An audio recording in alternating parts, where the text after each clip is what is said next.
Sí, profe. Y a Sol le voy a pasar todos los capítulos, pero les voy a pasar también mis clases. Creo que casi todas las clases ya les pasé a ustedes. Había uno que tenía que modificar y creo que fue de un sábado. Y ese voy a mirar otra vez y les voy a modificar y les paso. Y lo que hoy vamos a desarrollar, y vamos a saltar así del capítulo 60, creo que fue la clase pasada, y vamos a saltar al capítulo 78, que es sobre la corteza suprarrenal, ¿sí? Pero espérame que 5 segundos voy a compartir y ya iniciamos.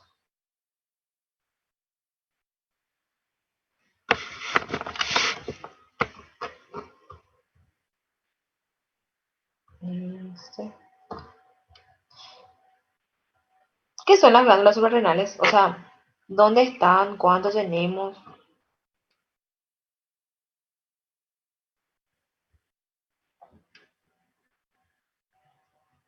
¿Quién me puede decir? Pobre superior del riñón, profe. Muy bien, es ese gorrito y que está ahí encima del riñón. Como dice lo suprarrenal, ¿verdad? ¿Y cuánto hay entonces? Dos, profe. Dos. Muy bien. ¿Y se acuerdan cómo era que estaba constituida así histológicamente? Anatómicamente, no legalmente. Corteza y médula tenía, profe.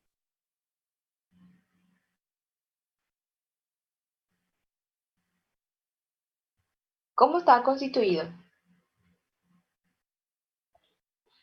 Morfológicamente. ¿Cuánto pesa? ¿Se acuerdan de eso?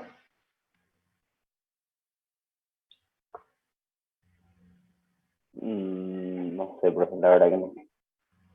¿Cuánto pesan? ¿No?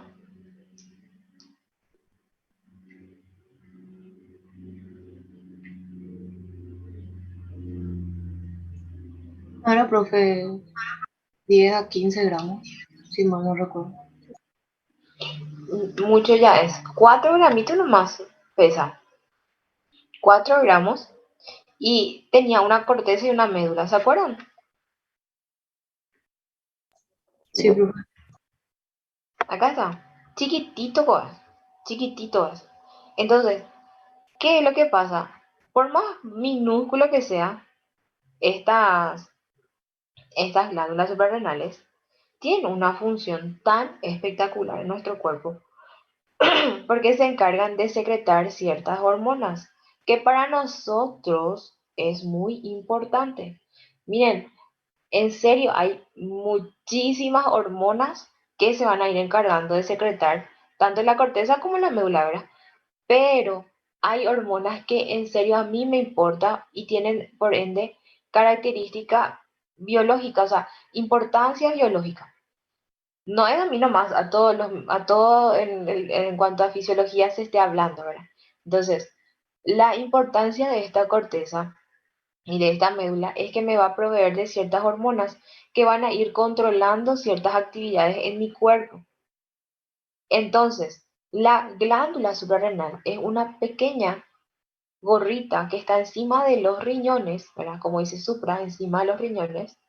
Tenemos dos en nuestro cuerpo y pesa cada una 4 gramos, ¿sí? Cada una tiene un peso de 4 gramos y está constituida por una médula y está constituida por una corteza.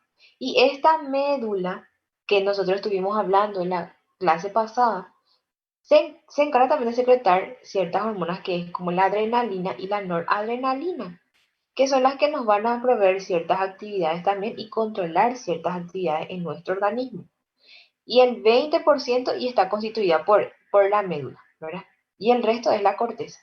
Y la corteza y se va a encargar de ir secretando ciertas hormonas que nosotros le vamos a conocer como hormonas córticos suprarrenales, o sea, o como los corticoides, ahora, corticoesteroides en realidad, a partir de algo, a partir de algo minúsculo otra vez, que es el colesterol. Por eso es que cuando nosotros hablamos de, eh, cuando ustedes hagan, eh, como se dice, clínica médica o cualquier otra especialidad, ¿verdad? Se van a dar cuenta que todos los nutrientes en nuestro organismo cumplen una función muy importante.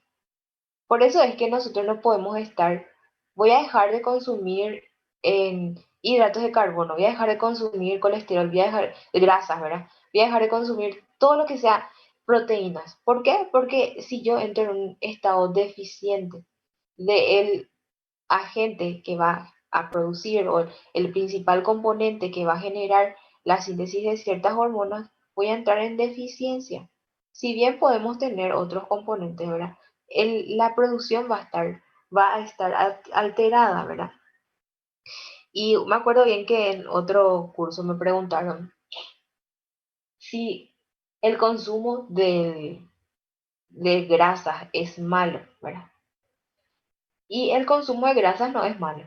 Y se van a dar cuenta que hasta ese colesterol que tiene densidad elevada, que es la LDL, ¿verdad? Y que en teoría UAU es el colesterol malo, a partir de ese colesterol, y es que yo voy a poder sintetizar ciertas hormonas. Hormonas esteroideas, ¿verdad? Entonces, al fin y al cabo, ¿qué es lo que nosotros tenemos que lograr en nuestros pacientes y en todos nosotros luego? Es que estemos en homeostasis. ¿Qué quiere decir eso? En equilibrio. Lo que yo tengo que evitar consumir son ácidos grasos que están saturados. Y la pregunta otra vez es, ¿por qué evito esos ácidos grasos? Porque no tienen flexibilidad. Cuanto más insaturado sea el ácido graso, mayor curvatura va a tener y me va a servir más del lado fisiológico. Por eso es que ustedes le dicen a sus pacientes, consuman omega, que coman pescado, que hagan esto, que coman, que eviten los ácidos o las grasas trans, que, ¿por qué? Porque se van hidrogenando, se van halogenando, todo lo que, ¿para qué? Para saturar, ¿verdad? Para eso. Y eso es lo que a nosotros no nos sirve. Y en este caso el colesterol, que va a ser el LDL, el que me va a ayudar a poder sintetizar todo esto. Y vamos a ver cómo es que se van a ir metiendo todo esto para poder realizar su efecto metabólico y sintético después, o sea, de síntesis, eh, me ayuda, ¿verdad? Y el colesterol malo, el LDL es el colesterol malo. Ustedes sabían eso, ¿verdad? Sí, profe. Bueno, entonces, a partir de ahí es que yo voy a tener, bueno, tenemos el colesterol. ¿Por qué? Porque tiene mayor, ¿por qué el LDL? ¿Por qué no el HDL? ¿Y por qué el LDL tiene mayor concentración de colesterol? Y por eso es que me va a ayudar. No es que tenga una predilección, sino que pues tiene más nomás, ¿verdad? Entonces, el LDL me va a proveer más de colesterol.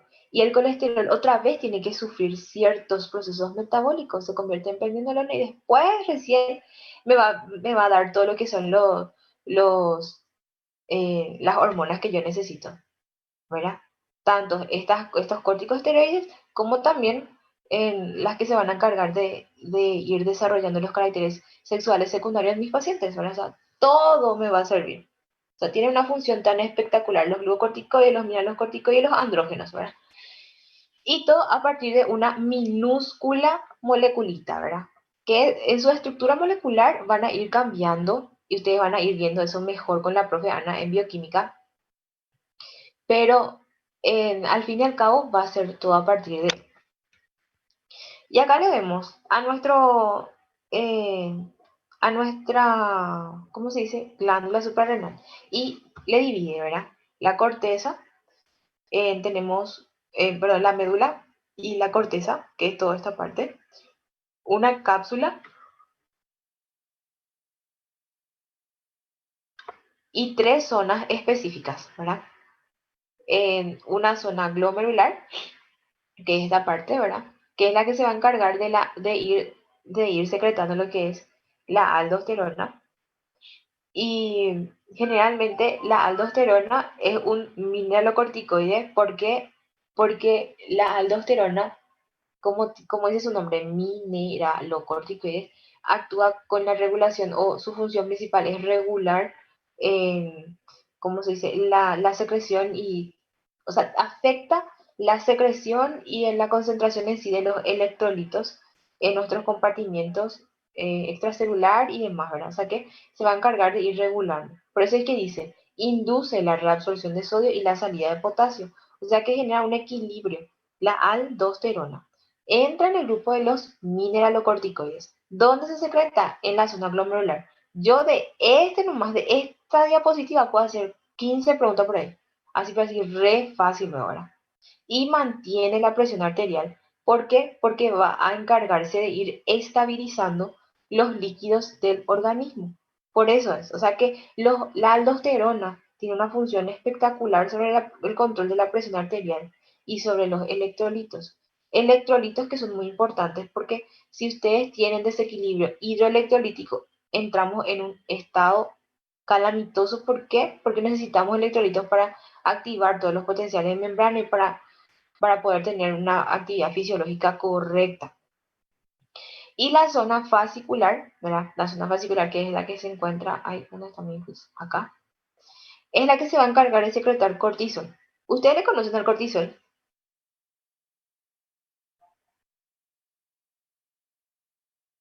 ¿Sí? ¿No? No, profe. Bueno, el cortisol también es una hormona y forma parte de los que son los glucocorticoides, ¿sí? El cortisol, chicos, es espectacular. Estos glucocorticoides que ustedes el cortisol es algo que nosotros generamos, pero tenemos también de origen sintético y utilizamos en medicina. Y así como agua a veces damos glucocorticoides a nuestros pacientes, ¿verdad? Y entre ellos se encuentra la metilprednisolona, la dexametasona, la prednisona, que ustedes seguramente conocen alguna vez, utilizaron hidrocortisona. Todo eso nosotros utilizamos y son glucocorticoides. Y tienen acción así, pero abismalmente mucho más grande que el cortisol y que tienen efectos así espectaculares en nuestros pacientes. Supongamos nomás, yo no tengo alumnos acá con crisis asmática ni nada, o asmáticos,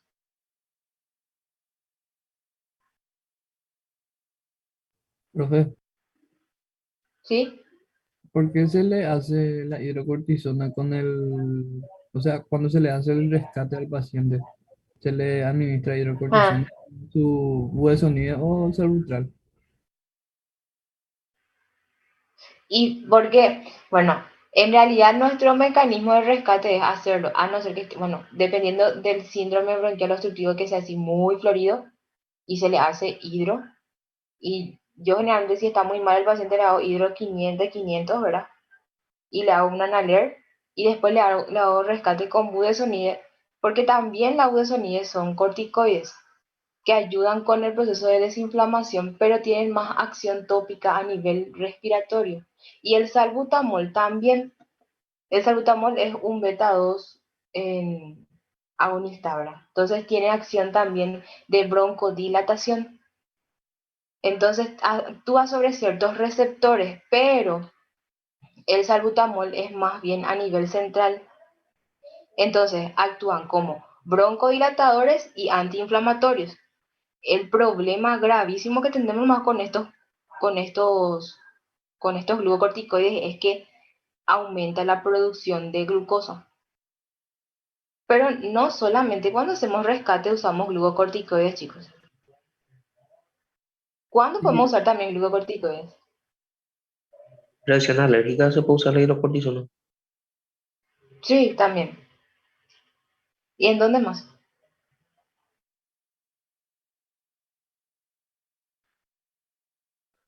¿Saben cómo se hace? Paciente hipotenso, profe, se puede usar también para que produzca otra vez noradrenalina, ¿verdad? Se puede.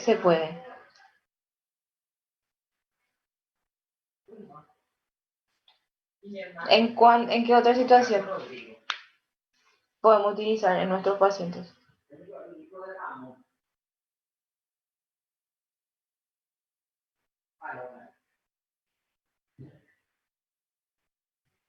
La dexametasona, por ejemplo, ¿cuándo puedo utilizar?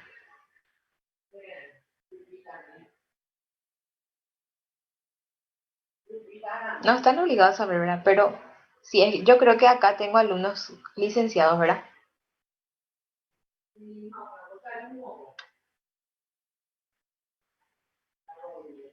¿Tengo o no?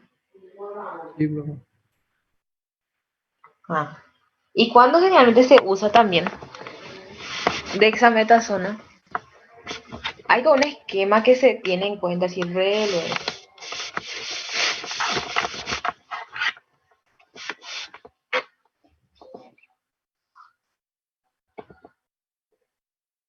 Cuando hay dolor intensísimo.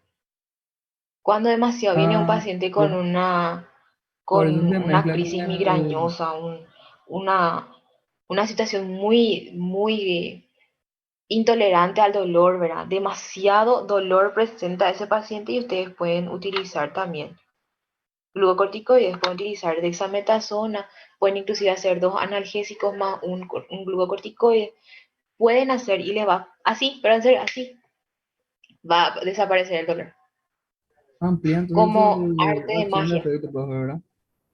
Pues ¿Cuál? normalmente con el keto hacemos eso, la Dex. Con el keto, sí, ustedes pueden hacer un dolgenal y pueden hacer una dexa. Y pueden hacer inclusive dos DIPI y una DEXA. Si no pasa ahí y utilizan ya diazepam y pueden utilizar otros, ¿verdad? Clonas para poder tranquilizar un poquitito y relajarle al paciente, pero si ya es caso extremísimo ya, ¿verdad? Hasta ahora todavía no llegué a usar eso con mis pacientes, pero se puede utilizar también. Entonces, para dolor, para inflamación, se puede, pero tienen que tener en cuenta ese paciente no tiene que tener patología de base. Porque si justo es un paciente diabético mal controlado y va, ¿qué va a pasar? Va a disparar su glicemia. ¿Por qué? Porque este cortisol favorece a la producción de glucosa. Por eso es que se llama glucocorticoides luego. O sea que favorece a la producción de glucosa y genera una gluconeogénesis. Y por eso es que mis pacientes diabéticos, en teoría, no deberían de utilizar glucocorticoides. Cuando iniciamos tratamiento, ¿verdad? ¿Cómo les voy a decir? Por vía oral. Y a veces iniciamos a dosis así muy bajas, ¿verdad? La prednisona generalmente se indica 1 gramo kilo peso en pacientes, ¿verdad? Esa es la dosis que nosotros utilizamos con los pacientes, ¿verdad? Pero si es que tenemos un paciente diabético, dependiendo de la situación, y si es que es para ir a casa, por 3 días utilizamos y control estricto con su hemoglucotés, ¿verdad? Y en el caso que exista, ¿verdad? Una complicación más grave, porque generalmente en épocas de COVID nosotros utilizábamos muchos corticoides con nuestros pacientes, ¿verdad? Si era un paciente que estaba así hecho bolsita luego y era diabético y estaba saturando entre 93, 94, pero con con buena mecánica y ya le instábamos nomás para que se quede internado, ¿verdad? ¿Por qué? Porque no iba a manejar bien su control metabólico en su casa. ¿Qué quiere decir eso? Su glicemia. Y que haga un coma diabético para nosotros iba a ser un caos en ese entonces. Porque no había lugar para nada. Entonces, todo eso tenemos que tener en cuenta cuando iniciamos estos tratamientos. Y van a ver que tanto el exceso de aldosterona, cortisol y demás hormonas que se van a ir secretando pueden generar una alteración patológica. Y el defecto también. O sea que la función yo tengo que saber. ¿Por qué? Porque es algo que yo utilizo. Todo el santo día utilizamos. Y en urgencia es donde más utilizamos estos glucocorticoides. Y así re luego. Y bueno, hay otras medidas también que se pueden utilizar ya en terapia, ¿verdad? Pero es más del terapista. La verdad que hay muchos mecanismos que ustedes van a ir viendo y si es que hacen nuevo hospital y si es que son listen y están recorriendo por todos lados y como esponjita tienen que ir absorbiendo todo. Todo tienen que absorber porque tienen la gran oportunidad de que ustedes van a hacer por indicación de un, qué sé yo, cirujano, por un clínico ya o por un terapista, ¿verdad? Entonces absorban todo. La experiencia es lo que le hace al médico, pero también tienen que saber un poco de fisio y de todo lo que van a dar en la facultad. Al fin y al cabo se van a dar cuenta que en la práctica muchas veces es diferente a lo que estudiamos en la facultad, pero em, da gusto si aunque sea tenemos un poquitito de, mira, un poco cierto, me acuerdo que esto era así. O sea, cuando hacemos ciencia, a veces nomás cuando estamos en urgencia no podemos hacer ciencia. En urgencia no se puede hacer porque todo tiene que ser rápido, rápido, rápido, rápido. En sala sí pueden hacer más, ¿verdad? Si no están embollados todo el día. Y así. Bueno, entonces, tenemos la función que va a tener el cortisol en nuestro organismo y es la producción de glucosa, ¿verdad? Que nosotros conocemos con el nombre de gluconeogénesis, pero también tiene otras acciones como es la de movilizar los lípidos. ¿Por qué? Porque tienen que tener energía, entonces hay una lipólisis, ¿sí? Esa lipólisis es importante para obtener energía. Acuérdense que la principal fuente de energía es los hidratos de carbono, ¿verdad? Pero si yo no tengo hidratos de carbono, ¿de dónde voy a sacar energía? De los lípidos. Entonces yo tengo que movilizar lípidos y genera un estado de lipólisis, pero también un estado de lipogénesis. O sea que al par que yo estoy ¿cómo se dice? Utilizando lípidos también voy a ir sintetizando. ¿Por qué? Mismo por la acción gluconeogénica que va a tener. Entonces, con las reservas que va a tener que hacer el hígado y demás, puede convertir de vuelta a lípidos, ¿verdad? Y tener como reserva eso, ¿verdad? Interviene también en el crecimiento, ayuda en la formación de proteínas estructurales, ¿verdad? Y ayuda también al calcio a fijarse al hueso. ¿Por qué? Porque también tiene acción sobre las proteínas. Y esto es beneficioso, pero también si es que hay un desequilibrio es malicioso. ¿Por qué? Porque puede haber un gran consumo proteico y el paciente puede entrar en una debilidad generalizada. ¿Por qué? Porque las proteínas, si bien, ¿qué función va a tener las proteínas en nuestro cuerpo? Energética, estructural, transporte, ¿qué es lo que va a tener?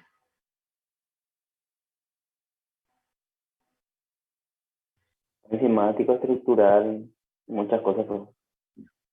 Muy bien, pero energético no es tanto, no es luego casi. La principal función energética tengo yo de lípidos y de hidratos de carbono, ¿verdad?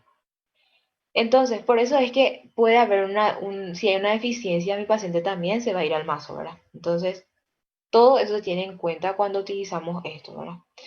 Y la zona reticular, ¿verdad? Que es la que se va a encargar de ir secretando lo que es la androstenediona y la dehidroepiandrosterona, ¿verdad? Que es justamente la que va a inducir el crecimiento y va a ayudar también con todo lo que es eh, desencadenar los caracteres secundarios en las personas, ¿verdad? En los niños y ayuda eh, con la pubertad. Bueno, esto ya vamos a ocultar. ¿Estamos bien hasta acá? Sí, profe. Bueno, y acá está, la glándula suprarrenal muestra otra vez, ¿verdad? Cómo es que habla de la corteza y de la médula. Como acá está, así son dos gorritas. Y la zona glomerulosa, fasciculada o reticular, glomerular, fascicular y reticular. ¿Y qué es lo que van a ir secretando? Y acá, aldosterona, cortisol y andrógenos sexuales. Los andrógenos sexuales, ya sabemos qué es lo que va a hacer, va a generar el aumento en la secreción o en realidad no es como va a desencadenar los caracteres puberales o caracteres secundarios sexuales, ¿verdad? Y el cortisol, que es lo que estuvimos diciendo, tiene esa acción gluconeogénica, que es la que va a ayudar con la elevación de la glucosa, la formación de los músculos. ¿Por qué? Porque también intervienen con el metabolismo proteico y modifica la defensa inmunológica. ¿Por qué modifica la defensa inmunológica? Supongamos que ustedes, bueno, vino un paciente, tuvo una reacción. ¿Saben? Ahora hablando de reacción. Yo no sé. Bueno, ¿saben lo que significa bollo? No es comida. En medicina saben lo que significa bollo. Sí, profe. No, profe. ¿No saben? Bueno, bollo es así que tenés algunos pacientes un poco complejos, ¿verdad? Y yo soy re bollera. ¿Qué quiere decir bollera? Que tiene muchos bollos en su área. Y la vez pasada tuve un paciente que vino así literal, se bajó del avión, se les puso en una ambulancia y le trajeron a mi urgencia ahí en Luque, ¿verdad? ¿Por qué? Porque a este señor se le ocurrió consumir maní en el avión. ¿Y qué les parece que pasó? Reacción alérgica. tuvo una reacción alérgica. Tuvo una reacción alérgica. Entonces, justo viene ese paciente junto a ustedes, ¿verdad?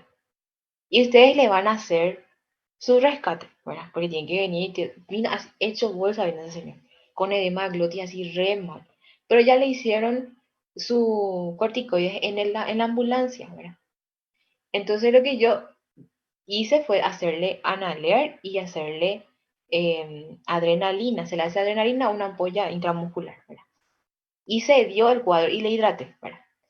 Y se dio. Pero ahí, chicos, ustedes tienen que tener en cuenta muchas cosas. Uno es lo que ese paciente tiene que quedar internado por lo menos 1 o 2 días para que se le vea bien, ¿verdad? Se tiene que quedar en observación. Y otro, si ustedes van Profe, a pedir, ¿sí? el maní es precursor de la histamina. Sí es. El maní, después están estos bichos de mar, calamar, ¿cómo es que se llama? Camarones, Mariscos, marisco. camarones, todos estos son precursores de las histaminas, o sea, re luego activan. Y más si es que ustedes no consumieron nunca. Pero, ¿saben qué?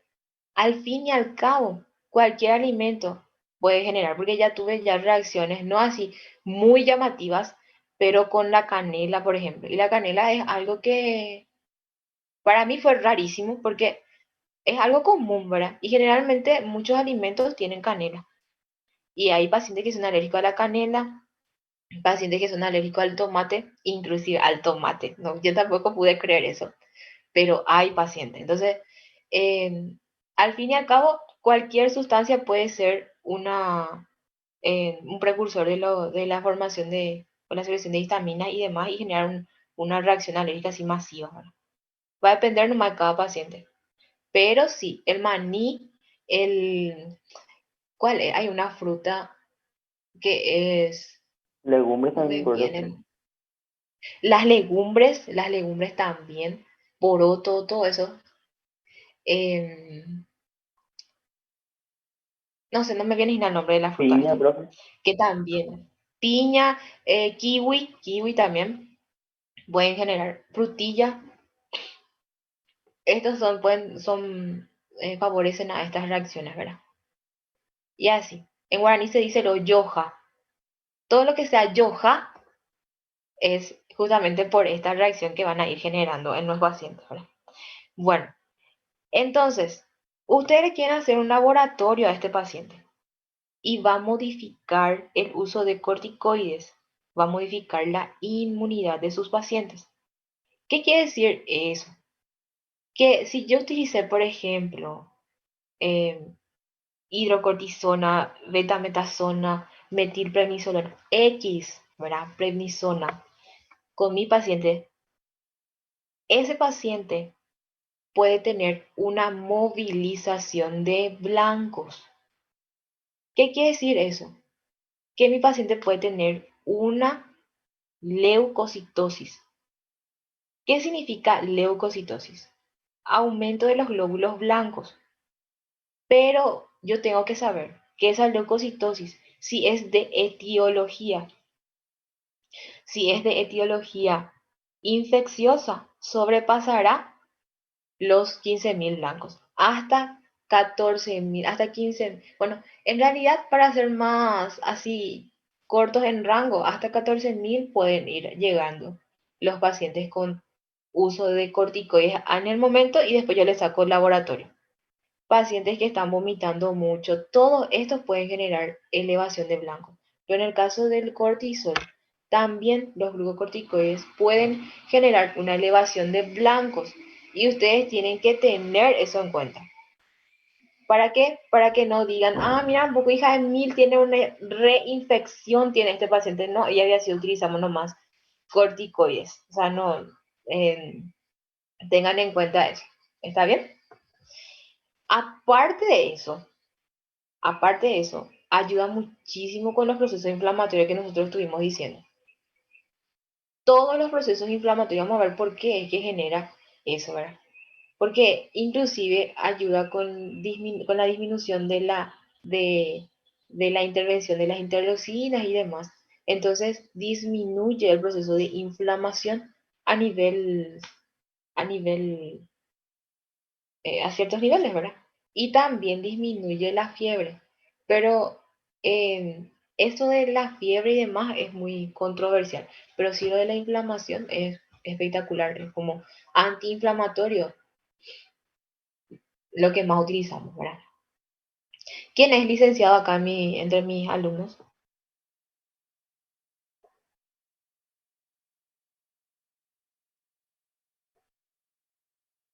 Yo soy técnico, profe.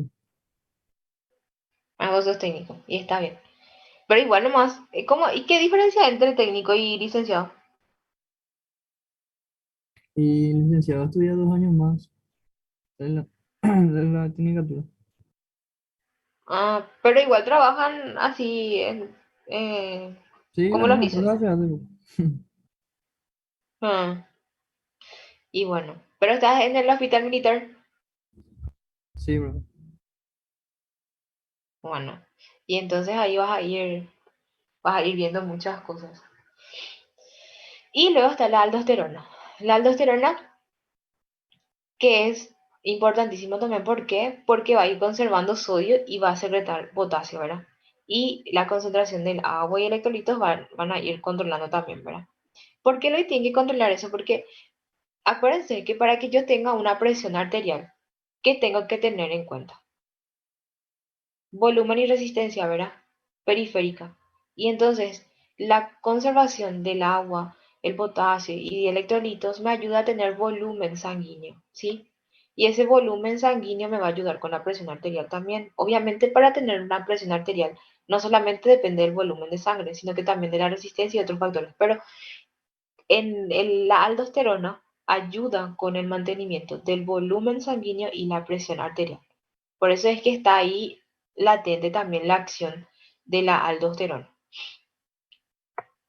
Así es que, miren, estas dos imágenes, estas dos diapositivas nomás luego, ya puedo hacer 30 preguntas de estas diapositivas. Así es que ahí lean bien. Y la síntesis de secreción hormonal, ¿verdad? Que es lo que nosotros estuvimos diciendo. Es otra vez un poquitito más de lo que nosotros dijimos, ¿verdad? Y habla algo habla de quienes van a ir controlando, ¿verdad? Entonces, la zona fascicular es como dijimos, la capa un poquitito más ancha de todo lo que es la corteza en sí, y va a encargarse de ir secretando cortisol, corticosterona y pocos andrógenos y estrógenos, ¿verdad? Y la zona glomerular es la que se va a encargar de ir secretando aldosterona. ¿Gracias a qué cosa? Gracias a que existe en una enzima que se llama, eh, no era gracias a que está y sí, una enzima que se llama aldosterona sintetasa, ¿verdad? Es una enzima que se va a encargar justamente de ayudar con la secreción. ¿Y por quién es que va a estar controlada? Y por la angiotensina 2, ¿verdad? Y la zona reticular es la que secreta andrógenos, estrógenos y glucocorticoides, ¿verdad? Pero muy poco. Y acá dice, las hormonas córticos suprarrenales son esteroides que están derivados del colesterol. ¿Y qué es lo que pasa? El colesterol puede tener tres vías: transportar vitaminas, ir a ácidos biliares y convertirse en pregnenolona. Para que se pueda convertir en pregnenolona, necesita la acción enzimática. Una acción enzimática. Y esa acción enzimática puede sintetizar, o sea, a partir de la pregnenolona, se puede sintetizar corticosteroides y andrógenos, que son los que me van a ayudar a mí a tener cortisol, a tener aldosterona y a tener estrógenos, que son los, las hormonas que se van a ir encargando de todas los caracteres sexuales secundarios, hormonas sexuales. Entonces, esa pregnenolona me va a dar corticosteroides y andrógenos, hormonas sexuales, dependiendo de qué es que yo quiero realizar y cuál es el que se va a ir activando con mayor intensidad. ¿Estamos bien? Esta también es pregunta de examen, así que Y ahí tenemos los mineralocorticoides. Miren, Acá le tenemos a la aldosterona, tenemos la desoxicorticosterona, la 9-alfa-fluorocortisol, la corticosterona, el cortisol y la cortisona. De todos estos minerales corticoides, el 90% y le vamos a estudiar a la aldosterona, ¿sí? Mineralocorticoides. Tenemos que saber nomás que también están estos otros, ¿verdad? La acción que tiene nuestro cuerpo y el 90% se le da a lo que es ¿cómo se llama? A la aldosterona. Y lo tenemos los glucocorticoides. Y ahí tenemos el cortisol. Cortisol, corticosterona, cortisona, prednisona, dexametasona y metilprednisolona. Estos son sintéticos, ¿sí? Estos son sintéticos. Nosotros utilizamos mucho esto. Y este tiene una acción 4 veces más que este. Más, una acción más potente que el cortisol. Esta metilprednisolona tiene 5 veces una mayor acción que el cortisol. ¿Y saben cuánto es más potente la dexametasona que el cortisol? Pongan un poco un número. 10 veces más. 30 veces más.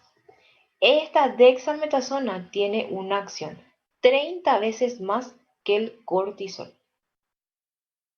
Y ahí vamos a ver inclusive cómo es que se van a ir eliminando y la diferencia que hay entre la aldosterona y el cortisol y cuál es la semivida que va a tener cada una de ellas.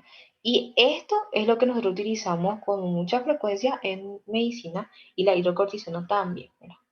Y acá está, el transporte hormonal.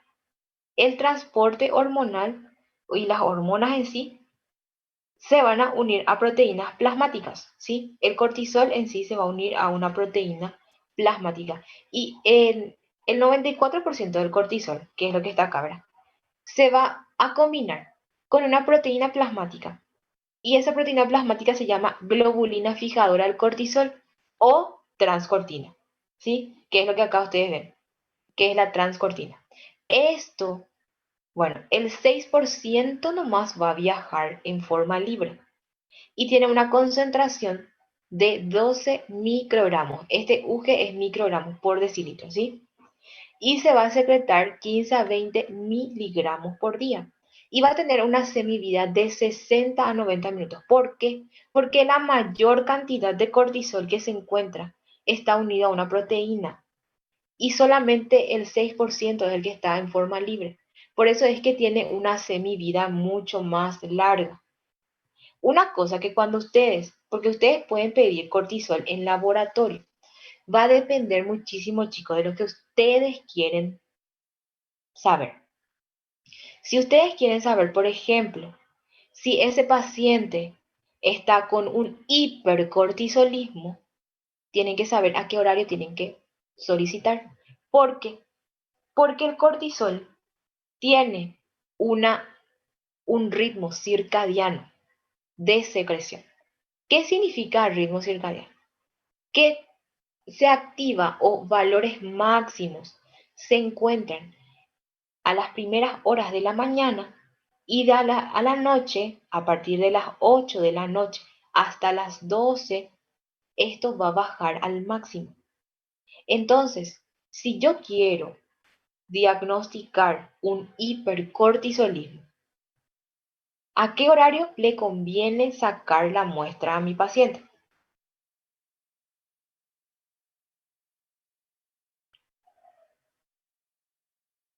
¿A la A la, mañana o a la noche? a la Muy noche. bien. A la noche, porque ahí es donde está más bajo y si hay un aumento yo voy a poder evidenciar con mayor frecuencia, o sea, con mayor facilidad. Y si es un hipocortisolismo, a la mañana. Y son condiciones, si bien se puede evidenciar, también ustedes pueden sacar cortisol a las 8 de la mañana y hay unos rangos de referencia. Obviamente, si sobrepasa esos rangos de referencia y estamos ante un hipercortisolismo. Pero si es que hablamos así del libro y demás, ¿dónde va a ser más fácil? Y si está internado y se hace a la noche. ¿Está bien? Y van a ver que van a ir utilizando justamente otras medidas también como para inhibir la actividad de la suprarrenal y demás, con corticoides, para medir también eso, pero eso van a ver más en clínica médica. No nos vamos a estresar en esta parte. Pero sí quiero que ustedes sepan que ustedes cuando pidan un estudio de cortisol, tienen que acordarse que tiene un ritmo circadiano. O sea, no puedo yo pedir nomás, ¿sabes qué? Se me antojó pedir ahora y que se haga nomás ya su cortisol. Y no es así, no es tanto así, ¿verdad? Todas las hormonas tienen una actividad y tienen un ritmo. Por eso es que lo ideal, en este caso el cortisol tiene un ritmo circadiano que van a tener que tener en cuenta. Y las demás hormonas, lo ideal es que se tomen 2 horas después de haberse despertado el paciente. ¿Sí? O sea, por lo menos 2 horas después. Porque es ahí donde se van a ir viendo mayor actividad hormonal. ¿Entienden? Por eso es que cuando pedimos laboratorio y pedimos, tenemos que pedir con criterio, no es pedir por pedir nomás. Hay que saber cómo y cuándo y qué es lo que me va a decir. ¿Entienden? Y ahí le tenemos a la aldosterona después, ¿verdad? A diferencia de lo que es el cortisol, la aldosterona tiene una semivida mucho más corta. ¿Por qué es que tiene una semivida mucho más corta? Inclusive su secreción es mayor también, porque solamente el 50% está unida a las proteínas plasmáticas y el resto se encuentra en forma libre. Por eso es que la semivida de la aldosterona es mucho más corta, debido a eso. Y ahí está, todas las hormonas córticos suprarrenales se van a ir metabolizando en el hígado, ¿verdad? ¿Y qué es lo que va a hacer? Se va a conjugar, ¿verdad? Con un ácido, que es el ácido glucurónico, y es tipo ahí como se van en el caso de una activación, ¿verdad? Y van a formar sulfatos, ¿verdad? O forman sulfatos. Y esto se va a eliminar.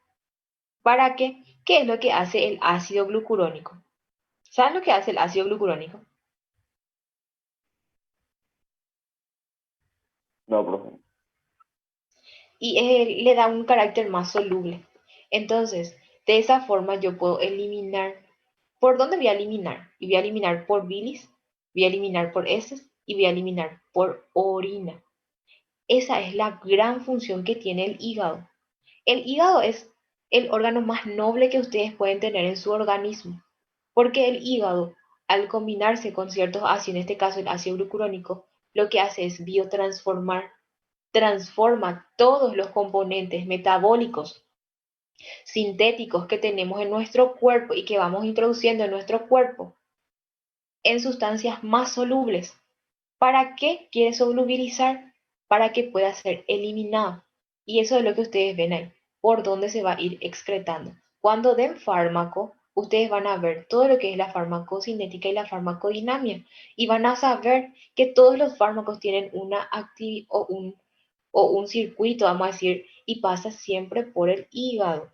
Y el hígado es prácticamente el que le va a ayudar a eliminarse.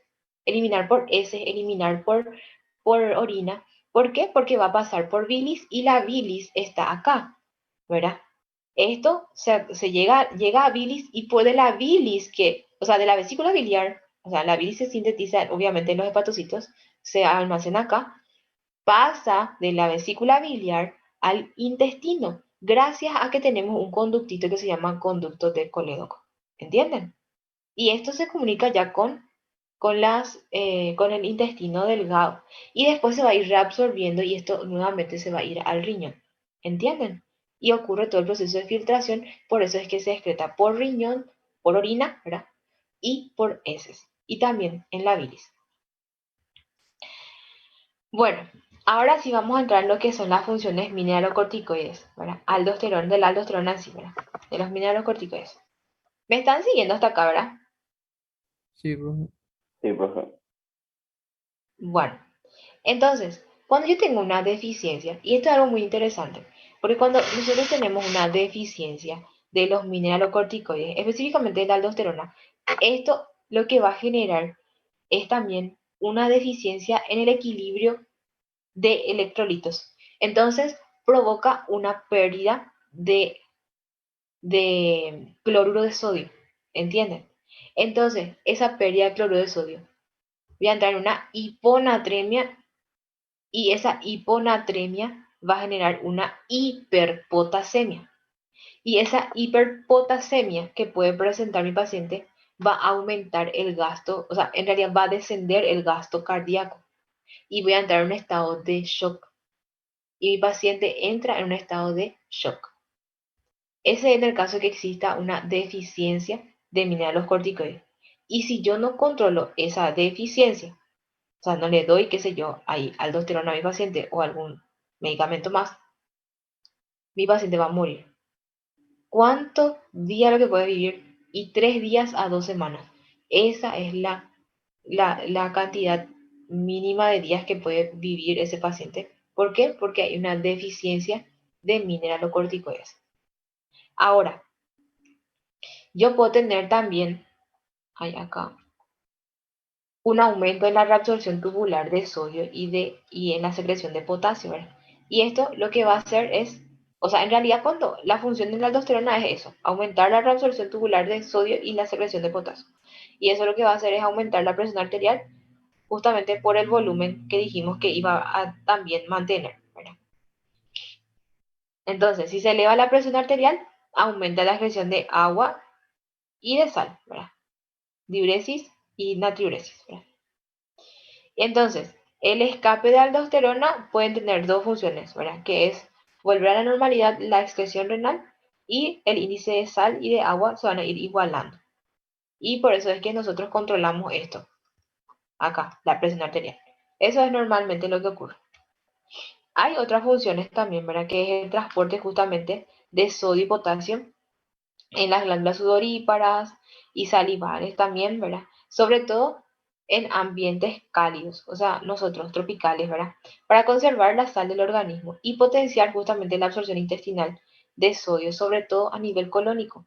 Nosotros necesitamos de sodio y cuando nosotros consumimos todos los santos días, nosotros consumimos sodio, inclusive sin utilizar sodio, que es la sal, ¿verdad?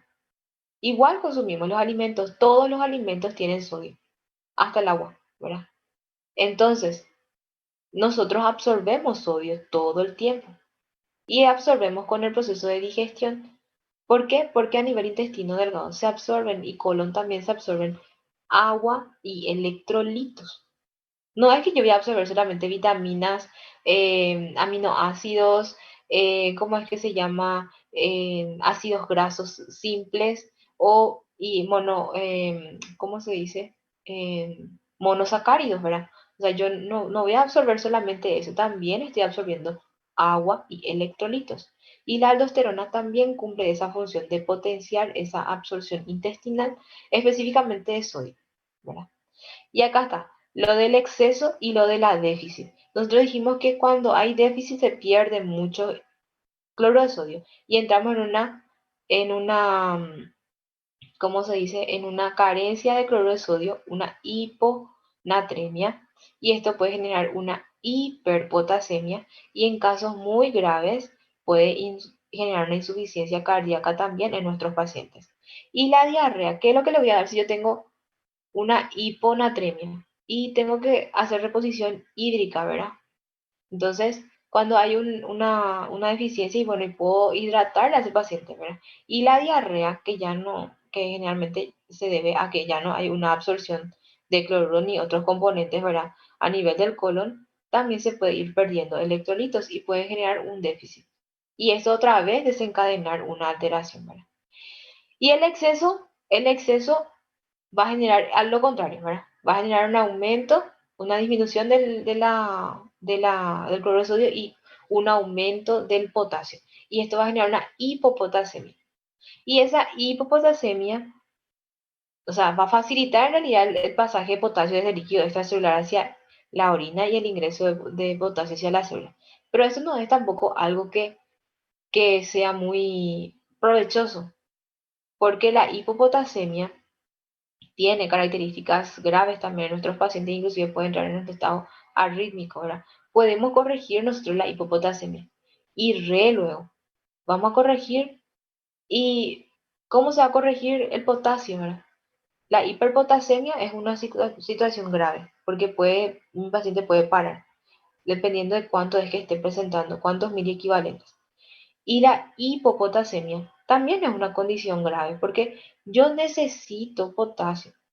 ¿Para qué? Para repolarizar la membrana. Y si yo no tengo una repolarización, no voy a poder tener contracciones y no voy a poder tener un buen ritmo cardíaco. Entonces voy a entrar en un estado de arritmia. Por eso es que el paciente con hiper o con hipopotasemia puede tener alteraciones a nivel electrocardiográfico.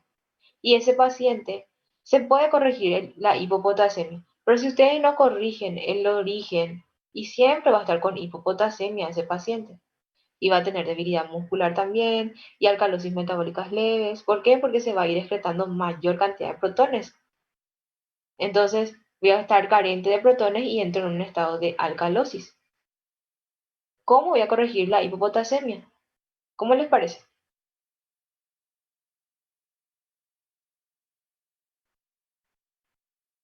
¿Cómo, profe? Pero La hipopotasemia, si yo tengo baja concentración de potasio, ¿qué les parece que tengo que hacerle a mi paciente? suero oral, pues.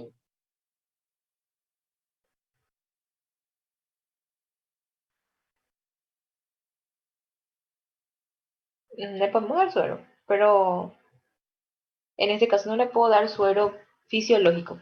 ¿Por qué? Porque ese paciente y está con una hipernatremia. Le puedo dar suero glucosado, por ejemplo. Si no es diabético, ahora. Mal controlado, por lo menos.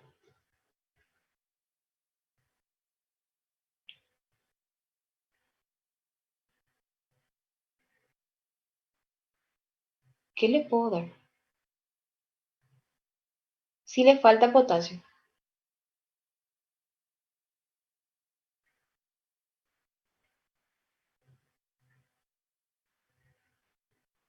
No piensen tanto. Si me falta algo, ¿qué le tengo que dar? Y potasio, pues.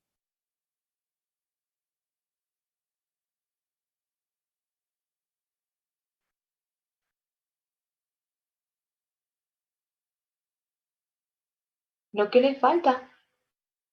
Eso le tengo que dar. Si estoy en un estado de hipo, ¿me están entendiendo, verdad? Sí, profe. A Nicena lo estoy hablando así, re al santo cohete, y ustedes no me están entendiendo. Si no me entienden, que díganme. Si está deficiente de algo una persona y le doy lo que le falta, y en este caso dice que tiene una hipopotasemia. Hipo es poco. Potase es, potas, nomás luego, es potasio. Poco potasio. Emia es sangre. Hay poco potasio en sangre. Eso significa, si es que hay una hipopotasemia, yo tengo que darle potasio. Pero el potasio, ni en la otra vida, chicos, jamás de los jamases, tienen que enviar en bola. Nunca de los nunca. ¿Por qué? Porque le van a matar a su paciente. Así es que ni se les ocurra. Y si es que por ahí, no sé, no creo luego, pero si es que por ahí se les pone corrección de potasio en bolo y vayan y pregunten otra vez, doctor, en serio, ¿esto es potasio en bolo? Pero doctor, el potasio no se puede enviar en bolo. Van a generar una flebitis de la gran 7 si es que hacen eso, porque es demasiado irritativo el potasio. Su paciente va a tener una flebitis inmensa. ¿Qué es lo que es la flebitis? Se va a inflamar toda esa, las vías y se va a inflamar. El desastre le va a hacer a ese pobre paciente. Va a ser menos evidente si tiene una vía venosa central, pero igual va a ser una flebitis ese paciente y se va a morir. Se va a morir. ¿Cómo se indica?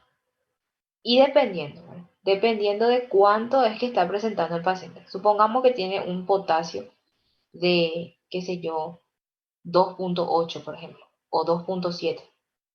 Y ustedes tienen que diluir en suero. Se diluye en suero fisiológico eso. Se hace 2 ampollas, en este caso por ejemplo, 2 ampollas de cloruro de sodio en 300 cc de suero fisiológico pasar en 6 horas. No es que yo voy a pasar así rápido.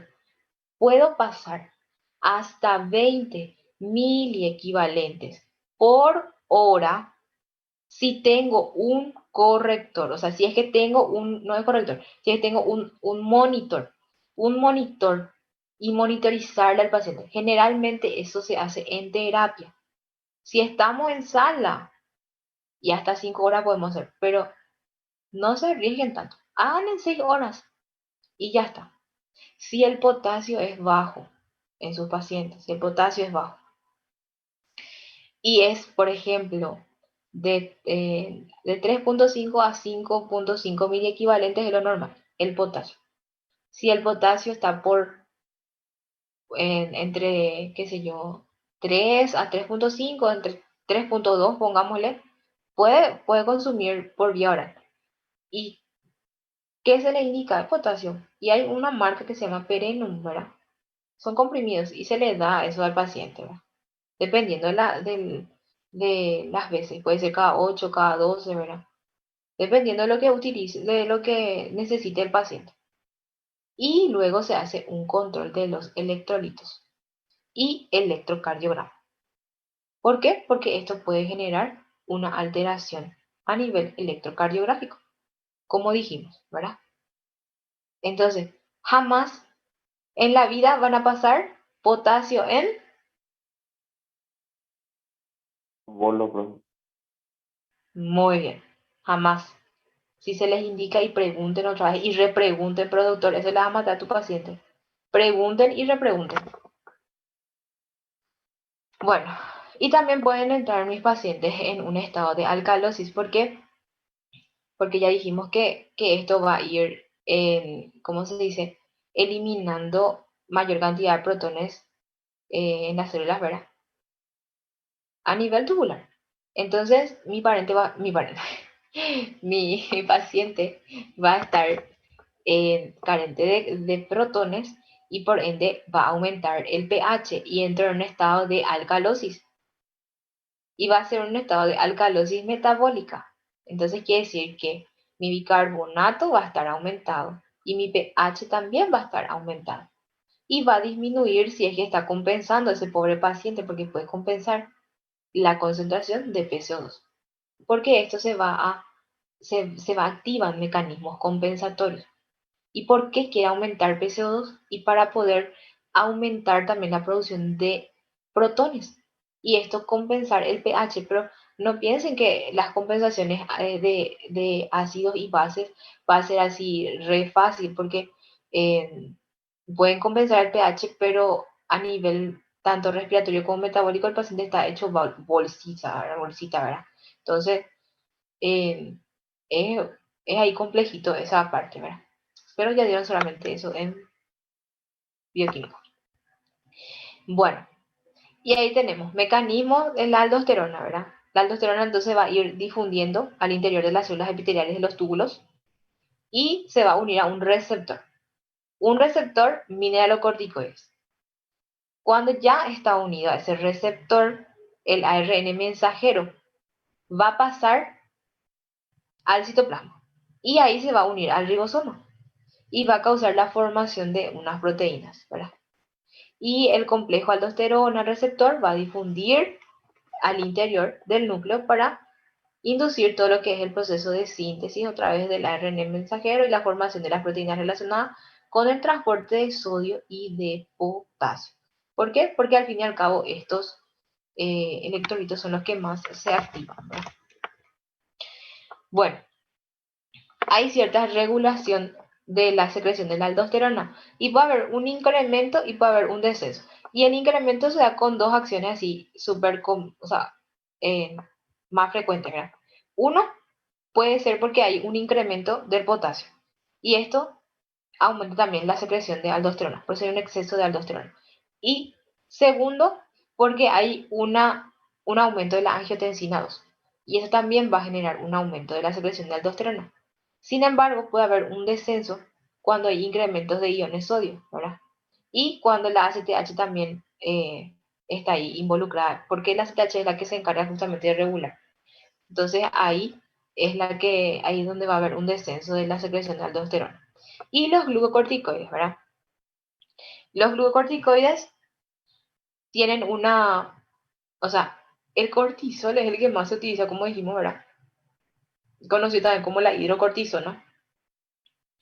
Y tiene como función que estimula la gluconeogénesis en el hígado y influye en el metabolismo de las proteínas y los lípidos, ¿verdad?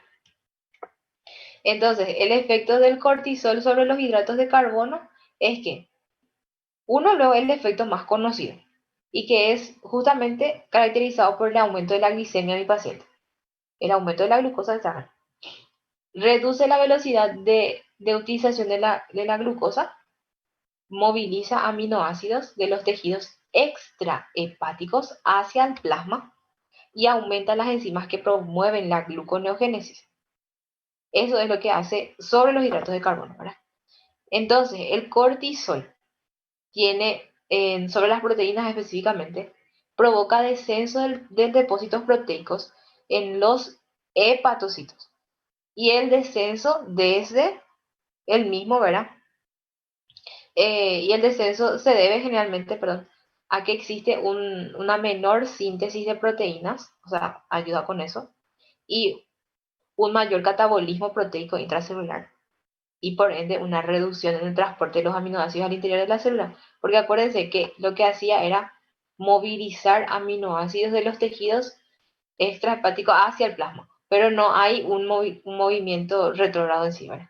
Entonces provoca un aumento de la producción a nivel hepático, pero no a otros niveles. Y esto puede generar alteraciones como lo que vamos a ver enseguida, ¿verdad? Y sobre el metabolismo de las grasas, ¿verdad? El cortisol lo que va a hacer es movilizar los ácidos grasos del tejido adiposo hacia el plasma. ¿Por qué? Porque necesita fuente energética, que es lo que nosotros dijimos. Y el ayuno va a mover grasas. ¿Y eso es para qué? Para poder conservar todo el proceso de cambio energético así, de la glucosa y glucógeno. Y ahí se activa todo lo que es el ciclo de Cori, que ustedes van a ver. No sé si ya vieron con la profe Ana. Y el exceso de cortisol lo que va a generar es provocar una obesidad, que es una obesidad más bien tipo Cushing, porque mi paciente va a presentar cuello de búfalo, cara de luna llena, obesidad central y demás, que vamos a ver enseguida, ¿verdad? El estrés. No estoy hablando, Gina, chicos, de estrés de que, ay, Dios mío, tengo que estudiar fisiología 20.000 capítulos y ni no sé ni si va a pasar. No, estrés físico, estrés por algún proceso que afecte mi fisiología en sí, ¿verdad? Infecciones, cirugías, inyecciones de sustancias necrosantes, enfermedades debilitantes, todo, cualquier tipo de estrés va a provocar la liberación de ACTH y esto va a generar también la liberación de cortisol. Y ese cortisol, exceso de cortisol, puede desencadenar muchísimas otras condiciones patológicas. Entonces, ese cortisol, cuando hay también, o en realidad, no es solamente el malo de la película, sino que tiene también funciones muy importantes y justamente actúan sobre los procesos de inflamación. ¿Por qué? Porque hacen esto, estabiliza la membrana de los lisosomas, que hace que justamente se impida la liberación de enzimas que provocan la inflamación. Entonces, impermeabiliza los capilares. Cuando yo tengo un proceso de inflamación. Hay permeabilización de los capilares. Por eso es que mi paciente, ¿cuáles son los signos de inflamación? ¿Quién me puede decir?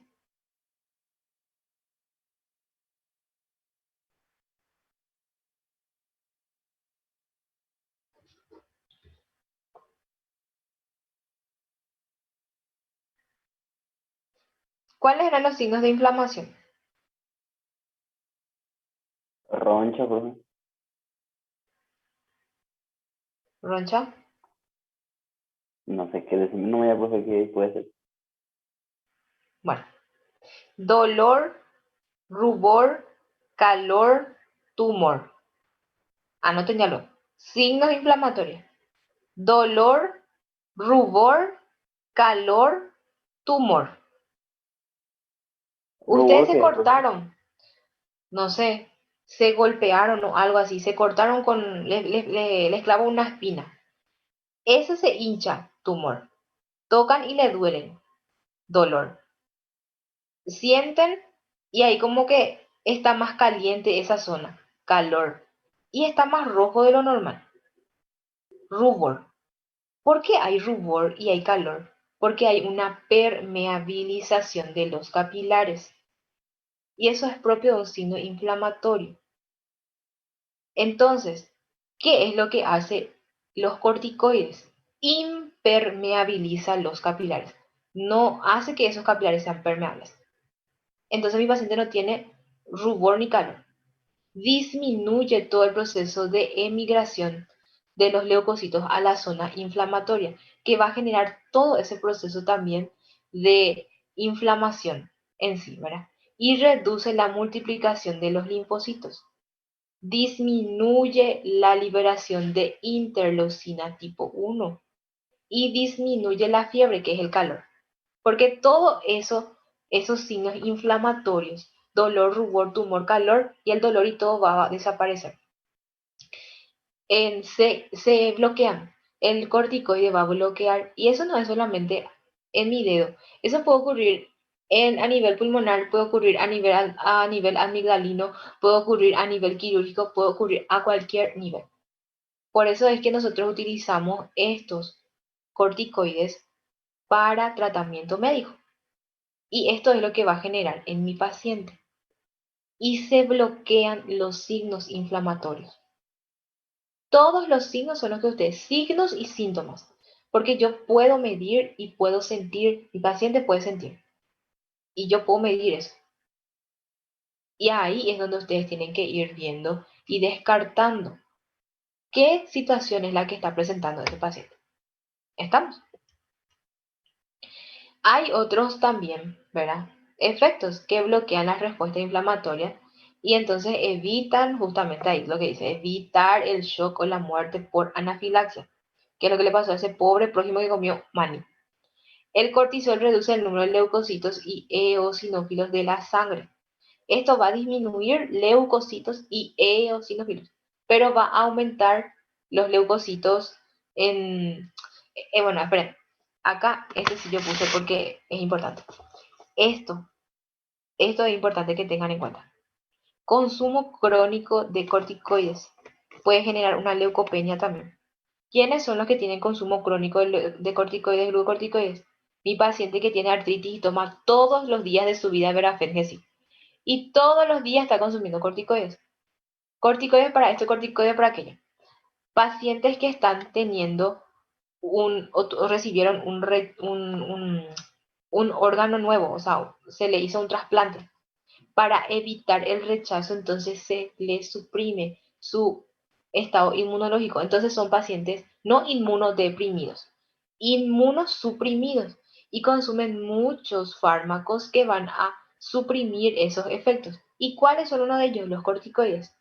¿Por qué? Porque el cortisol va a evitar el proceso de inflamación y todos esos efectos que se pueden observar ante un agente o una sustancia que no es propia de mi cuerpo, o sea, un agente extraño. Entonces, fomenta también la producción de los eritrocitos como un mecanismo compensatorio, pero en forma crónica, en forma aguda puede disparar los blancos y en forma crónica puede descender los blancos. Va a depender mucho de lo que ustedes estén viendo. Y vean eso en sus pacientes, pero generalmente la mayoría, y dependiendo de qué estoy utilizando, y va a ir aumentando los blancos. Eso es lo que más se ve. Pero disminuye ¿cómo se dice? Las defensas en nuestros pacientes. Entra en un estado de inmunosupresión. ¿Me comprendieron esa parte? Sí, profe. Bueno. Y por último, están los andrógenos suprarrenales. Los andrógenos suprarrenales tenemos, obviamente se secretan en la corteza suprarrenal, ¿verdad? Se activan mucho en la vida fetal y ayudan con el desarrollo de los órganos sexuales y posterior a eso desarrollan todo lo que es caracteres sexuales femeninos y masculinos secundarios, ¿verdad? Y acá tenemos anomalías de la secreción córtico suprarrenal. Tenemos la hipofunción córtico suprarrenal y ahí se genera una enfermedad que se llama enfermedad de Addison, que es justamente la incapacidad de fabricar hormonas corticales. Puede ser por una atrofia de la corteza suprarrenal, fenómenos autoinmunitarios contra la corteza suprarrenal, hipofunción de las glándulas por algún tumor maligno, ¿verdad? Y genera un ACTH bajo, o sea, produce disminución del cortisol y la aldosterona también va a disminuir. Y ahí es donde se, se genera un proceso de deficiencia de mineralocorticoides. Y si hay una deficiencia, y bueno, reduce la absorción de sodio por el túbulo renal. Consecuencia, pérdida de agua y cloruro por orina, ¿verdad? Y descenso del volumen extracelular. Y hay complicaciones, ¿verdad? Que va a haber un aumento de los eritrocitos, el gasto cardíaco y la presión arterial va a estar disminuyendo, ¿verdad? Y va a entrar mi paciente en una acidosis, o sea, yo voy a poder tener problemas de equilibrio ácido básico, problemas cardiovasculares, problemas hematológicos y todo, ¿verdad? Entonces, tengo que ir viendo qué es lo que está pasando con ese paciente y tratar la causa en sí para poder compensar todo. Y la deficiencia de glucocorticoides, que es cuando hay bajo o baja concentración, que también se ve en la enfermedad de Addison, ¿verdad? De cortisol, y no se puede sintetizar glucosa, ¿verdad? Hay una ausencia de cortisol y reduce el movimiento de las proteínas, y mi paciente lo que va a tener como complicación es la debilidad de músculos, ¿verdad? Y aumenta la sensibilidad en los pacientes con enfermedad de Addison, o sea, esto es ya Cushing. Cushing es lo contrario. Cushing es cuando hay un hipercortisolismo. Y generalmente mi paciente tiene cara de luna llena, jiba de búfalo, que es el hinchazón que se ve ahí en la parte del cuello, ¿verdad? Pueden presentar taquicardia o hipertensión. Pueden tener, miren, acá parece que está embarazada, pero en serio literal así es la persona. Pero generalmente tiene una obesidad central. Por eso es que la panza más crece. Y sus bracitos son piruí y sus piernas también. O sea, hay una atrofia muscular y la obesidad es central, ¿sí? Y van a aparecer como estrías de color vinosas. Son estrías así que se caracterizan mucho, que aparezcan entre las piernas, en el abdomen y en el pecho en las mujeres, ¿verdad? Eh, Generalmente, acá muestran la diferencia, ¿verdad? En una paciente con síndrome de Cushing y sin síndrome de Cushing, ¿verdad? Luego una suprarrenalectomía, ¿verdad? Se le sacó ya ahí su, su glándula y su riñón y todo, ¿verdad? En realidad las glándulas lo que se sacan. Y acá, los rasgos del síndrome es grasa, parte inferior del cuerpo, ¿verdad? Que es justamente central. Depósito de grasas en regiones torácicas y abdomen, edema facial, acné e hirsutismo. Y el aspecto de la cara de luna llena. El 80% desarrolla hipertensión. La mayoría de nuestros pacientes son hipertensos. ¿Quiénes son más susceptibles a presentar síndrome de Cushing? Pacientes que utilizan corticoides a lo largo de su vida en forma crónica, eh, y no hacen y cortan de golpe, pueden tener un síndrome de Cushing por una alteración o puede ser lo contrario. Por eso es que cuando iniciamos corticoides con nuestros pacientes no es que le damos por 10 días y después sabe que no vas a tomar hoy. No se hace una disminución en la posología y después se va eliminando, ¿verdad? Pero no es que de una cortamos todo. O sea, se hace por 5 días máximo la utilización de corticoides y si es que se va a extender y se va disminuyendo la dosis. Así es. Y por último está el síndrome adrenogenital, ¿verdad? Que es el síndrome adrenal también, que puede estar presente tanto en mujeres como en varones. Si está presente en mujeres, entonces puede ser por algún motivo, ¿verdad? Tumor en la corteza suprarrenal, que va a aumentar la secreción de andrógenos. Y en el caso de la mujer, va a desarrollar todo lo que son las características masculinas. Y entramos en un estado de virilización de la mujer. ¿Qué quiere decir virilización de la mujer? Esto. Ven como las mujeres tienen barba, voz más gruesa, tono un poco más grueso, ¿verdad? Inclusive pueden presentar calvicie, pueden presentar en pelos, ¿verdad? O sea, pelos en zonas que los hombres nomás están presentando. O sea, se viriliza la mujer. Inclusive el clítoris puede crecer simulando como un micropene en el caso de las mujeres.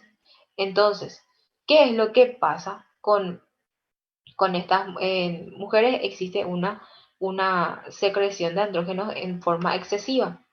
y entramos en un estado que nosotros le llamamos hirsutismo. ¿Saben lo que es el hirsutismo? No, profe. El hirsutismo es la presencia de vello en zonas que solamente pueden presentar los hombres. Por ejemplo, ¿dónde tiene pelo el hombre? Tiene en la barba, o sea, en el rostro, ¿verdad? Todos, una cosa, un detalle que tienen que saber. Todos los seres humanos tenemos pelo por todo nuestro cuerpo. Todo nuestro cuerpo está cubierto de pelo, excepto las palmas, las plantas y los labios en la boca, ¿verdad? Y también a nivel genital interno. Ahí lo que no hay pelo, pero el resto de nuestro cuerpo está cubierto de vello, ¿verdad? Entonces, ¿qué es lo que pasa con las mujeres? Las mujeres tienen una distribución diferente de vellos en el cuerpo. Generalmente, el vello axilar, el vello en el rostro y en las demás zonas del cuerpo es mucho más pequeño en comparación o menos grueso en comparación con las del hombre. Y la distribución en el abdomen es de un triángulo invertido. ¿Qué quiere decir eso? Que en la zona de la vulva es donde tenemos pelo. Sin embargo, el de los hombres es romboidal. ¿Por qué? Porque ellos tienen desde el ombligo así y también en la zona del genital. Y es así, ¿verdad? Es romboide. Sin embargo, las mujeres no tenemos tanto en el abdomen. Sin embargo, es más triángulo invertido. Acá la base está hacia arriba y en la puntita hacia abajo, ¿verdad? ¿Qué pasa con estas mujeres? Tienen pelo en el pecho, en el abdomen, entre las piernas, en la espalda, en los brazos, así pelo así gruesísimo con rulito y todo luego, barbas así como está presentando esta paciente, y a eso se le llama vitilización, ¿sí? Y se tiene que hacer un tratamiento hormonal con estas pacientes, ¿sí? Inclusive puede haber amenorrea. ¿Qué quiere decir amenorrea? Que no está menstruando por más de 3 meses y hay un corte, un cese de la menstruación en estas pacientes. Por eso es que hay que controlar. ¿Por qué? Porque si hay amenorrea, hay infertilidad. Si mi paciente mujer no está menstruando, no está ovulando. Y si no ovula, no tiene hijos, no tiene problema, no tiene, no tiene fertilidad durante su amenorrea. Cuanto menos menstrua, menos ovula y menos probabilidad de tener hijos. A eso se refiere. Sin embargo, en los hombres puede ocurrir también un exceso en la liberación o en la secreción de los andrógenos. Si eso ocurre, hay un aumento del, de crecimiento de órganos, ¿verdad? ¿Cómo se dice? De caracteres sexuales masculinos. Pero ¿qué es lo que pasa? Jamás se va a ir un paciente, por ejemplo, a consultar porque, qué sé yo, tiene un pene grande, por ejemplo. Es muy raro, ¿entienden? Entonces, por eso es que estos síndromes de secreción extensa, ¿verdad? Adrenal, y es más difícil de detectar en los varones. ¿Por qué? Si es que es por aumento. Ahora, si es que es por disminución, ahí sí se van a ir a consultar rapidísimo. Pero si es por aumento y no tanto. ¿Por qué? Porque le viriliza más al hombre. No sé si me explico. Entonces, al virilizarle más, es como que, mira, un poco está mejor dotado este pobre hombre, y entonces así, nomás se queda. Sin embargo, si es que hay una hipofunción del mismo o una hiposecreción del mismo, ahí sí hay alteraciones, inclusive con la fertilidad del paciente y todo. Entonces, es mucho más fácil de detectar en el caso de los varones un hipogonadismo, por ejemplo, ¿verdad? Que un hiper, porque el hiper da más virilización. ¿Estamos bien? Sí, profe. ¿Comprendieron todos? ¿No tienen alguna duda? Profe, ¿has visto algún caso que se le dio potasio en bolo a alguien? Y vos sabés que Santi, gracias a Dios no vi todavía. Gracias a Dios. Porque en serio es un problemón de la gran 7 a nivel médico legal.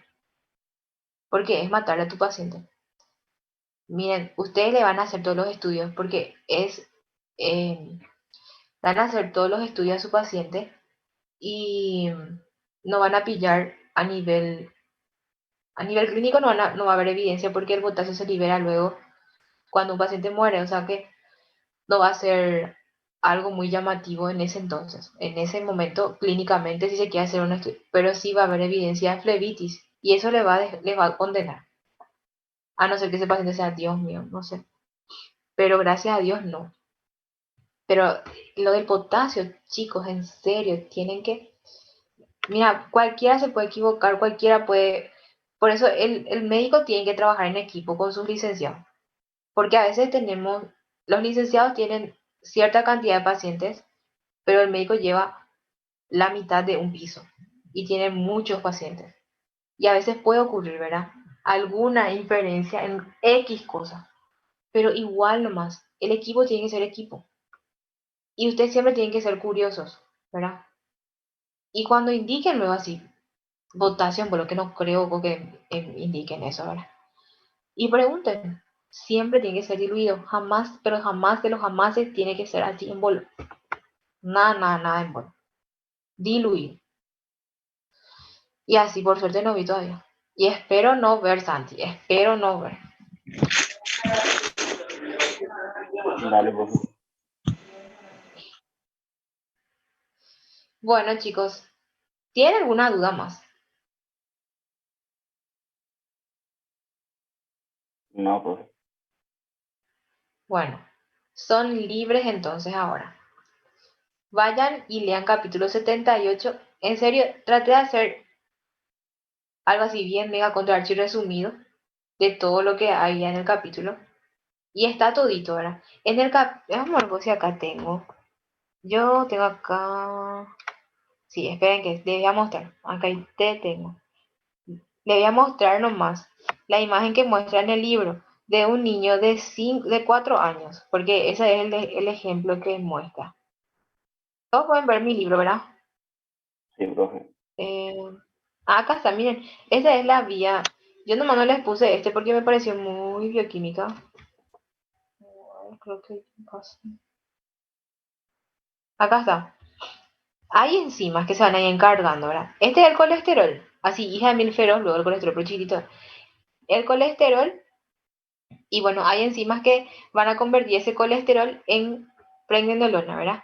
Y la pregnenolona se logra convertir gracias a enzimas. Todos son procesos enzimáticos. Ahí tenemos la colesterol desmolasa, que es la que se va a encargar de ir convirtiendo el colesterol en pregnenolona.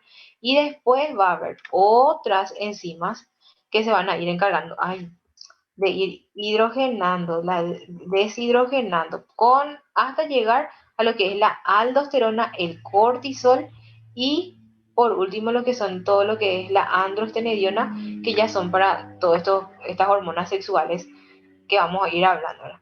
No les voy a preguntar nada de este cuadro porque es bioquímica. Ahora en bioquímica ustedes se van a estresar con esto. Si no se estresaron ya. Y después,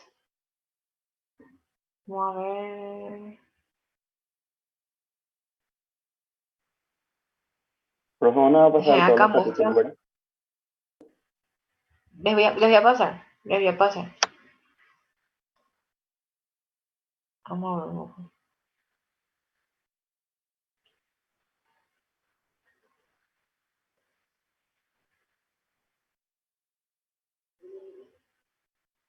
Al final estaba el Mitaí de 4 años.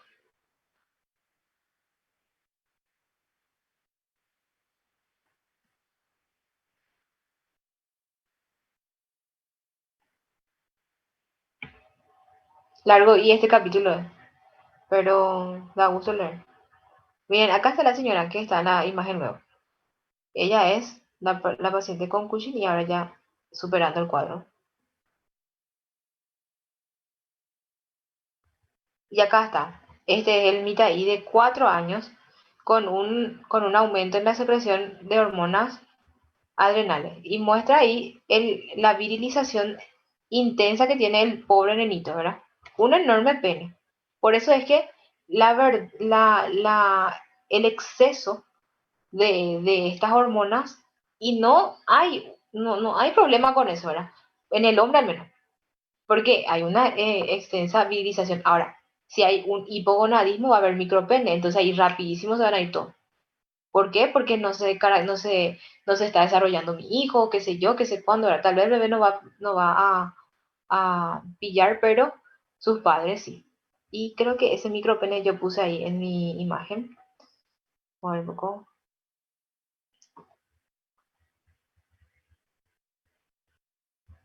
Sí, Profe, acá esa es la está. enfermedad de Y Cushing que así. dijiste, ¿verdad? ¿Eh? Esa es la enfermedad de Cushing que dijiste, ¿no? No, este ya es síndrome adrenogenital.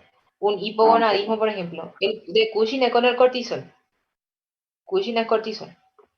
Y hay un hipercortisolismo. Y si es que hay un hipocortisolismo es Addison.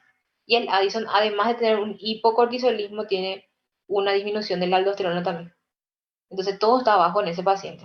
Y tiene alteraciones hidroelectrolíticas y tiene alteraciones también con la producción de glucosa. El paciente está todo flácido, debilidad muscular, ¿verdad? Y en el Cushing, sin embargo, es lo contrario. El paciente puede tener hiperglicemia, puede tener presión elevada, puede tener toda esa característica de cara a luna llena. Voy a mostrar un poco acá, y después ya son libres. profe, se ven muchos casos de esto. ¿Eh? Se ven muchos casos de esto, ¿no? Se ve muchísimo. De Cushing sí, con mucha frecuencia, cara. Porque la gente toma nomás, ya les digo ya, perdón por la marca, no se está grabando, ¿verdad? Pero hay muchísimos medicamentos que tienen corticoides. Y el más conocido es Verafen, que sí, Piromed B12, ¿cómo es que se llama? Flexicamin B12, eh, ¿cómo es? Flogiatrin B12, NF. Hay algunos y todos tienen corticoides y toman a libre demanda, así, a libre demanda. Y ellos toman en forma croniquísima. Y ahí ya vienen tus pacientes todo hecho bolsa después. Cara de luna llena. Profe, el Cushing, esa panza que sí que tienen, yo veo mucho, profe, pero no sé si eso sería o no. O es, o sea, Y otra hay cosa. que ver. No siempre, porque la panza de cervecero también Profe, no es es lo muy mismo eso. frecuente y también puede haber ascitis, puede haber una OV100. No siempre es Cushing. No siempre es Cushing. El Cushing es así súper característico. La cara redondísima del señor, A7, tiene todo estrías. Sus piernas son flaquitas. No hay como uno que es real. Qué pena que no muestre uno real. Ahí tenemos uno de cara luna llena. A7 es la cara del pobre paciente. Profe, ¿por qué? Se ve porque tiene Sí. mucha retención de líquido. Puede ser. Puede ser también por aumento de retención de líquido, puede ser por la movilización de las grasas, por eso es que hay una atrofia a nivel muscular. Movilización de proteínas también disminuye. Y el estiramiento excesivo de la piel, por eso es que tiene todo las estrías así medio rojo vinosas, porque las que son blancas nacaradas ya son estrías viejas, estas son estrías nuevas que van apareciendo en los pacientes. Y el corticoides, o sea, el cortisol, al haber un exceso también genera adelgazamiento de la piel y esto favorece a la producción de esto, o sea, a la que se genere toda esta condición de estrías. Puede ser extremo y haber en los brazos, como en el caso de esta paciente, en las piernas, ¿ven? Así feo es en serio. Y azurcados están así, marcadísimos están las estrías en estos pacientes. Acá están. Así mismísimo es. Para nada es agradable. Ahí, ven como acá en el muslo también aparecen remarcados. Y se le tiene que hacer ahí un estudio a esos pacientes, ¿verdad? Para ver, miren, acá está. Estas son estrías viejas, ya son nacaradas. Estas son estrías nuevas, así rojo vinosas. Y esas van a volver nacarados también después con el tiempo, ¿verdad? Pero Lo así que dice eso reagudo se ve mucho en pacientes jóvenes. En niños todavía no vi, ¿verdad? No vi todavía que exista eso, ¿verdad? Pero seguramente hay también. Pero más en adultos jóvenes y, y ancianos, ¿verdad? Se ve mucho, se ve mucho. Así es que ustedes ahí van a ver de todo en el hospital. Y bueno, chicos,